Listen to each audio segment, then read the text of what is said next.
कार्यक्रममा यहाँलाई हार्दिक स्वागत छ। धेरै धेरै धन्यवाद।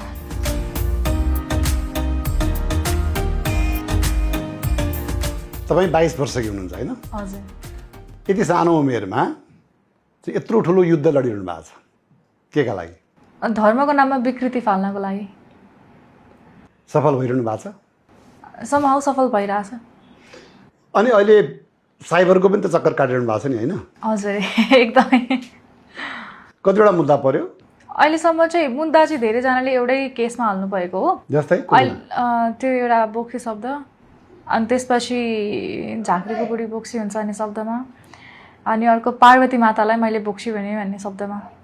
मैले त्यो भन्न खोजेको तात्पर्य उहाँहरूले बुझ्नु भएन कि माथिको कुरा मात्रै सुन्नुभयो, चेतना त्यो राख्नु भएन के भन्न खोजेको रहेछ भनेर।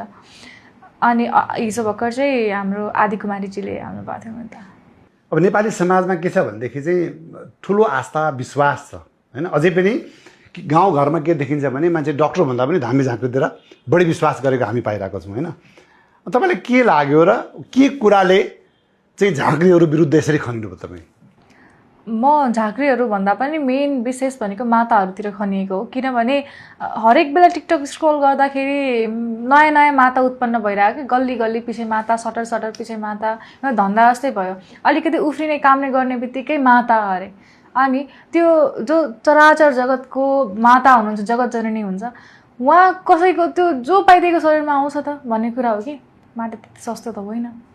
त्यो देखेको हुनाले गर्दाखेरि तपाईँको लडाइँ झाँक्रीहरूसँग होइन माताहरूसँग हो? हजुर। अनि तपाईँको विरुद्धमा त सब झाँक्रीहरू मैले साइबरको बाहिर देखाएको थिएँ। अब उहाँलाई मिसकन्सेप्सन भयो मैले त्यो भन्दाखेरि, धेरै कुरा भन्दाखेरि। झाँक्री पनि त कहाँ सबै ओरिजिनल हुनुहुन्छ त? 90% त फेक हुनुहुन्छ।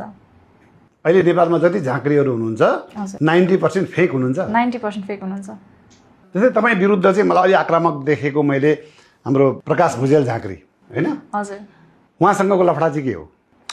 उहाँसँग त मेरो केही लफडा थिएन। मैले माताहरूलाई ढुङ्गी माताहरूलाई भनिराख्दाखेरि, बोलिराख्दाखेरि उहाँले आफ्नो लाइभ जानुभएछ। लाइभमा गएर वेदिकालाई बोला कि वेदिकालाई बोला भन्नुभएछ, लाइभमा बोल्न सक्छ भने बोला भनेर। ठिकै छ, बोल्नै नसक्ने भएका त सोसियल मिडियामा किन आउँथेँ म पनि गइदिएँ लाइभमा। लाइभमा गएपछि उहाँले चाहिँ म यति बोलेँ कि उहाँले क्वेसनहरू गुगल गर्नुपर्ने अवस्था आएछ, के क्वेसन सोध्नेलाई हो भनेर।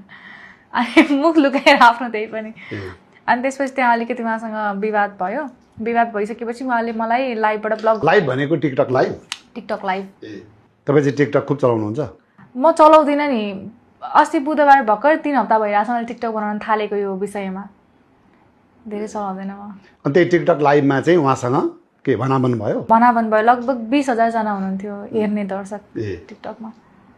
अनि विवाद भयो। विवाद भएपछि उहाँले बोल्न नसकेर मलाई ब्लक हानिदिनु भयो। त्यसपछि मैले फेरि पनि अनब्लक गर्नु भनेर उहाँको त्यो टिकटकमा रहेको बायोमा नम्बर थियो, नम्बरमा पनि फोन गरेर भने मलाई अनब्लक गरेर मलाई एड गर्न भन्नु, मेरो कुरा सकिएको छैन भनेर उहाँले गर्न चाहनु भएन। अनि तपाईँले यसो भनिरहँदा हामी त उहाँको आश्रममा यत्रो भिडभाड लागिरहेको छ होइन? यतिका श्रद्धा आस्था विश्वास लिएर त्यहाँ पुगिरहनु भएको छ। उहाँहरूको भावनामाथि तपाईँका शब्दहरूले चोट पुर्याएको जस्तो लाग्दैन? धर्मयुद्ध गर्दाखेरि भावना हेरिराख्यो भने त कसरी हुन्छ त?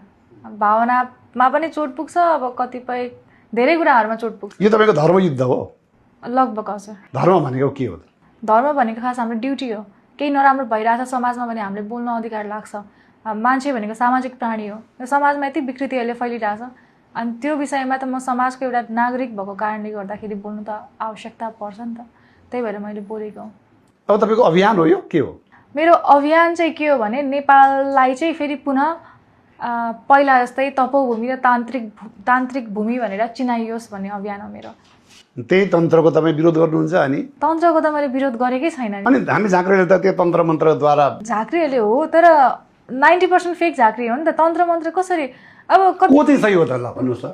को चाहिँ सही भन्दा पनि मलाई एकदमै झाँक्री सबैभन्दा राम्रो लाग्ने भनेको हाम्रो बागलुङको एकजना प्रेम खड्का भन्ने झाँक्री। उहाँ चाहिँ कसरी एकदम सही? उहाँको बारेमा धेरै सुनेको छु मैले होइन। तपाईँलाई मन पर्यो अनि उहाँ सही? मलाई मन परेर सही होइन। उहाँको बारेमा धेरै सुनेको छु। उहाँसँग भेट्ने इच्छा पनि छ मेरो। अहिलेसम्म उहाँसँग भेट भएको छैन। तर झाँक्री अनि अहिले तान्त्रिकहरू पनि धेरै हुनुहुन्छ कि कुखुराको अन्डा लिएर तन्त्रक्रिया गर्नुहुन्छ, ब्रोइलरको अन्डाले गर्दाखेरि तन्त्रक्रिया हुन थाल्यो होइन। सो धेरै कुराहरू यस्तो छन्। अनि धेरै जस्तो चाहिँ सम्बन्ध मिलाउने भन्ने कुरामा चाहिँ लुटिराख्नु भएको छ पैसाहरू। जस्तै